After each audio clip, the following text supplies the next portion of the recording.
अस्सलाम वालेकुम। ये संदेश मेरे मुस्लिम भाइयों के लिए है। महामारी के समय में रमज़ान का पवित्र महीना हमारे सामने है।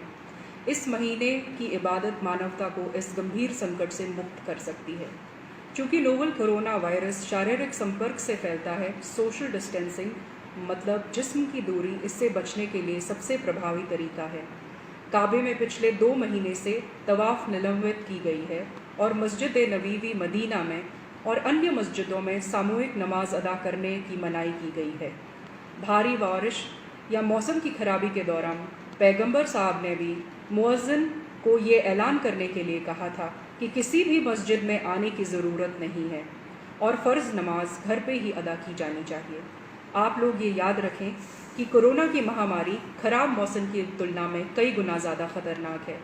ये भी याद रखें कि इस वक्त लापरवाही भरे व्यवहार से अगर किसी को नुकसान या किसी की मौत हो जाती है तो कानूनी तौर पर तो ये एक गंभीर अपराध होगा ही और इस्लाम के मुताबिक ये बहुत बड़ा गुनाह होगा।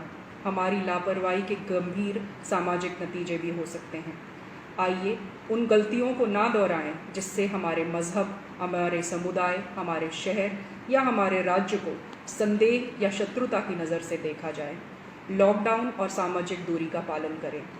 रमज़ान के महीने में हम में से कई भाई तरावीह की नमाज के लिए उत्सुक होंगे।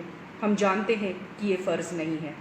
जब मस्जिद में जमात के फ़र्ज़ नमाज अदा नहीं हो रही है तो तरावीह के लिए मस्जिद में जाने का कोई कारण नहीं है। कृपया याद रखें कि तरावीह एक तरह से तहज्जुद या कलामुल लैल है। अन्य दिनों की तरह इसे भी घर में एकांतता में अदा किया जा सकता है और ऐसी गंभीर परिस्थिति में तो इसको घर पे ही अदा किया जाना चाहिए।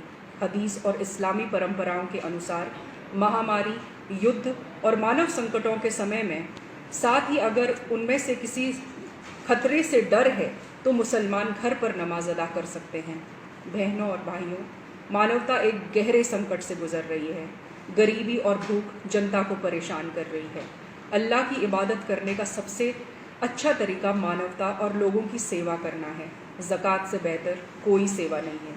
आइए इस रमज़ान में भूखे को खाना खिलाकर, ज़रूरतमंदों की मदद करके और दूसरों की जान बचाकर इस इबादत भरे महीने को और पवित्र बनाएं। रमज़ान करीम।